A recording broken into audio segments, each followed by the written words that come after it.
I first met Jack at a livestock auction. He was running around with this camera. He claimed he was making a movie. I don't know what the hell he was doing. He was a bastard, completely without talent.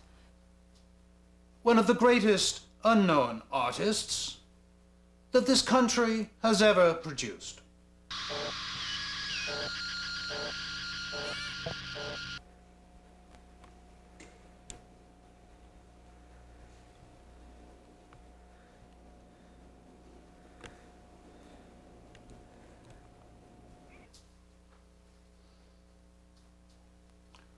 What you have just seen is probably the only known footage of Jack Horowitzky, who could well be, one of the greatest unknown artists that this country has ever produced. His work is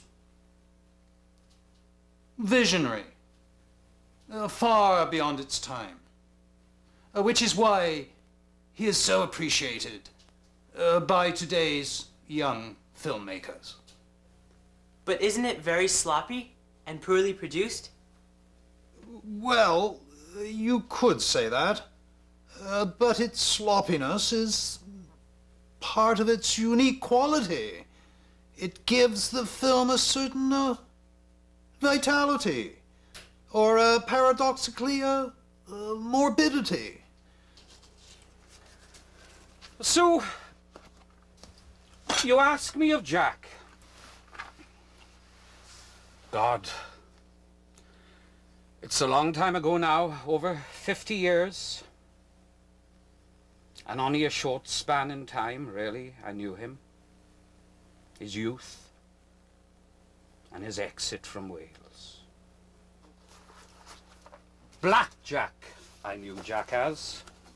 Fat Jack, I knew Jack as, and all my friends in Swansea Grammar School in Wales. How much butter can somebody watch? I mean, butter dripping on the floor. Butter, butter, butter, butter everywhere. I just couldn't take it anymore. My damn hips couldn't take any more butter. I guess if I had been drinking, I wouldn't mind his film so much, but... oh, God, all that talk about butter. Well, that scene in Last Tango in Paris, think that was Marlon Brando's idea? Ha! It was Horowitz. He knew what to do when it came to butter. Creamy, smooth butter.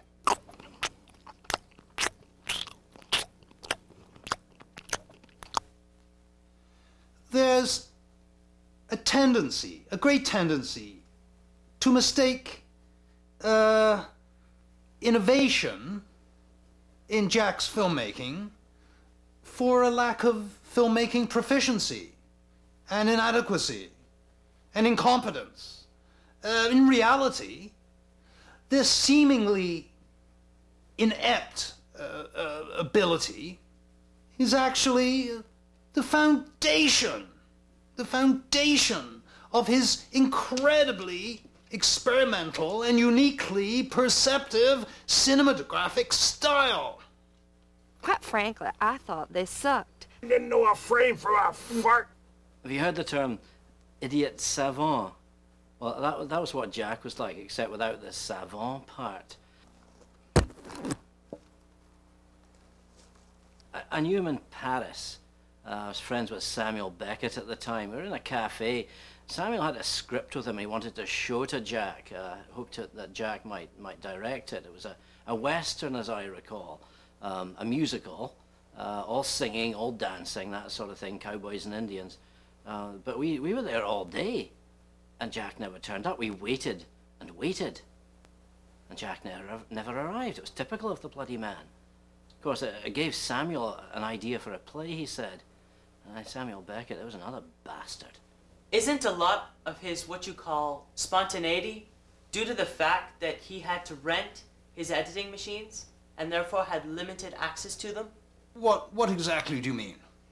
Well, I mean that wouldn't he often have to use everything he filmed in his final product, whether he wanted it or not?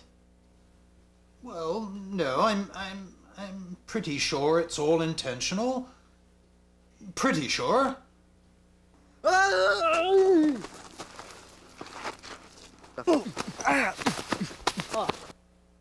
Experimental filmmaker Jack Horowitz. Just plain bloody mental, if you ask me. He was crazy! Crazy! I haven't seen him for a real long time, and I guess I sort of loved him. But you know, Jack, he loved butter far more than he loved me. And eventually it just came down to, hey, Jack, it's either me or the butter. I think he chose the butter. I haven't seen hell nor hair of him.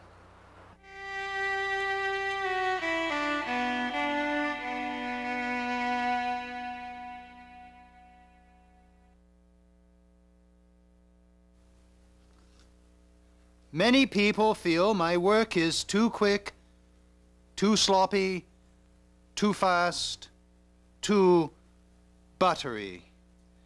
I say it is they who are too fast to dismiss the questions I raise in my films. When people see my films, I want them to think, why am I watching this film? What does that say about them? I want to annoy people. People are annoyed when they are forced to think, and I want to force them to think.